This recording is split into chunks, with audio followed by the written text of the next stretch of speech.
If you thought CES was a big show for PC hardware, Computex is even bigger. We saw dozens of new components across all areas of the industry, with just as many prototypes as soon-to-be shipping parts. Cases get a lot of love here at Computex, and this year saw some new trends develop within the industry. LEDs have already embedded themselves within almost every PC component at this point, but they've made a resurgence within cases. And there's also a new trend with the theme of tempered glass side panels on most of these enclosures. Before getting to our best cases of 2016 coverage, at least the Computex edition, this video content is brought to you by Rosewill's new RK9000V2 RGB LED keyboard with cherry switches. To get this started, and in no particular order, we start off with lian-li, who debuted their PC010 compartmentalized enclosure, complete with aluminum paneling and edge-to-edge tempered glass. Lian-li has somewhat of a thing for aluminum in almost all of its enclosures, and drives the price up as a result, but the look is suitable for the company's designer approach to case manufacturing.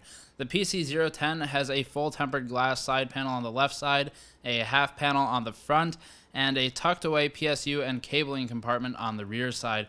This case requires SFX form factor PSUs, but lian-li tells us that this is in conjunction with their new development on the side of SFX PSUs. So they're making 550 watt and 750 watt power supplies in the near future that will fit this case. Of course, Silverstone and Corsair also have fairly high-end SFX PSUs on the market, and Silverstone has traditionally been among the first to develop high-end SFX PSUs.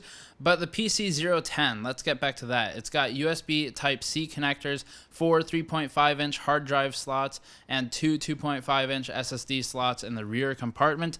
ATX motherboards will fit the case, and the PC010 is a prototype, so that means it may not ship, but if it does, it will likely be shipping in the second half of 2016. As an honorable mention, lian-li also featured a yacht-shaped case, similar in some ways to the train case they designed a few years ago, but the only real similarity is that they're both ridiculous, they're shaped like expensive vehicles, and they are expensive cases. Inwin has updated its D-frame to a nickel-plated look and will likely only sell the D-frame version 2 in a limited quantity run as they did with the first one. The D-frame 2 has large tempered glass side panels with a slight mirror finish and is going to sell north of $350, $400, somewhere in there. More reasonably, Inwin's got the 509 case that we saw heavily modded for the Computex mod contest, where modders only had 24 hours to submit their creations, and this case uses aluminum and steel and will be available for a more mid-range targeted market, so it's something that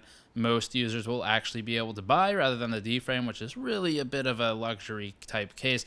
We'll have more info on the 509 as it nears shipping and if we get a review sample in hand. Corsair, of course, was also at Computex. We already reviewed the Corsair 400C earlier this year and gave it mostly positive reviews, marks, feedback, all of that. And we marked it as a firm competitor in the PSU shroud intensive market, particularly against the S340.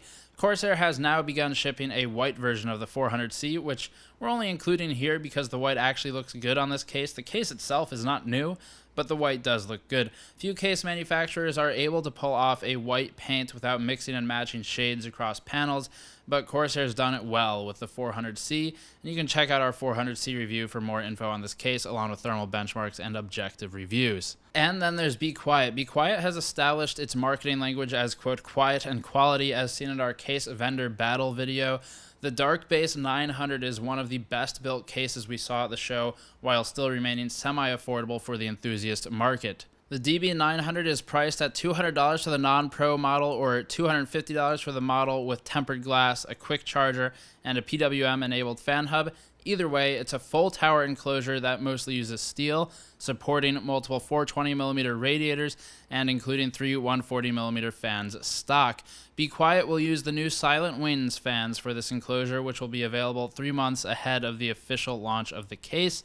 And most importantly, the DB900 is incredibly modular. The entire inside of the case can be switched around, including the motherboard tray, and this allows users of both pro and non-pro models to invert their motherboard layout, which is really mostly a personal preference thing, and completely change the drive cage configuration, remove 5 1/4 bays, and so on. Very unique, interesting, and well executed overall, and we hope to review this one soon as well. Rosewell's Cullinan is the best case the company has made in years. Ever since their R5 enclosure, Rosewell's been up and down in our reviews, and the company is finally making efforts to make a bit of a comeback and get to the front of the industry's design curve rather than follow it. It's doing so primarily by introducing tempered glass side panels on 3 sides of Rosewell's new Cullinan case. The Cullinan is priced at $150 and serves the mid-tower market. A total of 3 front fans can be installed, all 120 millimeters, and Rosewell is hoping to ship the case with 4 to 5 stock fans, 2 front, 1 rear, and 1 or 2 on the top. 3 rear-mounted 2.5-inch SSDs can be fitted to the Cullinan with HDDs installed in the front bottom of the case. The biggest feature is the high-quality tempered glass paneling, though, and is the main way that Rosewell is keeping with the industry's trend. Thermaltake is sticking with its enthusiast-targeted, modder-friendly PC case design. The new P3 is a shrunken version of previous Thermaltake cases and is ready for wall mount, including VESA mount support, or for a more traditional desktop deployment. The P3 uses a somewhat bare-bones, semi-open-air layout with a clear glass panel acting as the side, and the core P3 is fully modular, has invested a tremendous amount of its effort into supporting various liquid cooling setups, though they're not required for using the case.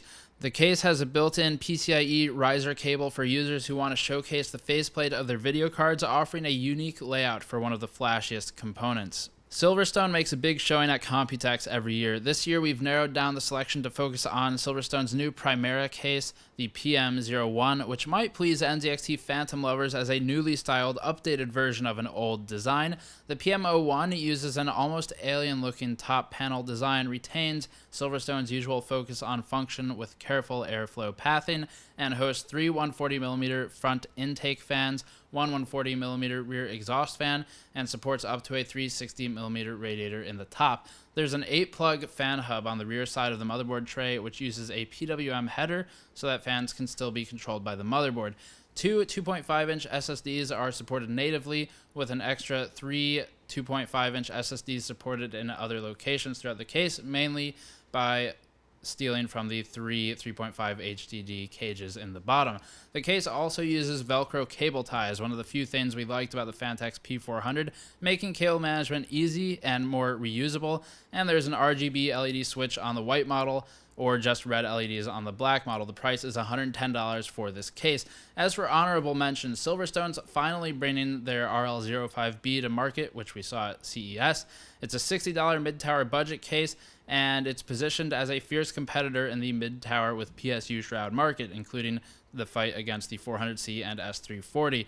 We'll discuss these developments further in our review once we've gotten one. And finally, Silverstone's also got an updated ML07 VR present, which is something I really only wanted to show because it's weird and kind of unique. It's an MITX case that fits an ATX PSU, includes a PCIe riser, and uses 15mm slim fans. It's also got a handle built in, and this is the interesting part, hosts a 1080p IPS panel on the side of the case. So basically, they've strapped a panel to the case, and they're saying that it's for VR demonstration and enthusiasts who want a completely portable rig to showcase VR to their customers or their family. It's weird. It's a very niche market, if that's really a market at all, but it is sort of interesting. So keep an eye out for the PM01 and RL05 and all these other cases as we begin looking at them throughout the rest of the year. As always, thanks for watching. Patreon link in the post-roll video. I'll see you all next time.